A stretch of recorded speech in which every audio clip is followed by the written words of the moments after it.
What up? We're recording a little bit of these clothes wrestling. We're going to see how it sounds. I'm thinking about getting a new recorder because the preamp on the H4n is pretty noisy, and I'd like to be able to record some quieter sounds. So eventually I'll get to that, but we'll see how this turns out. We'll see if you guys like it. All right, we've got a good amount of material there.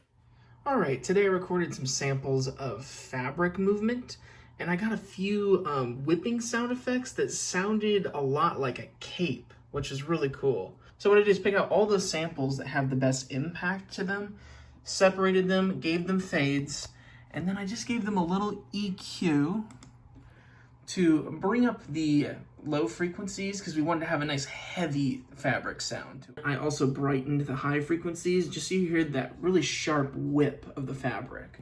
And that's about it.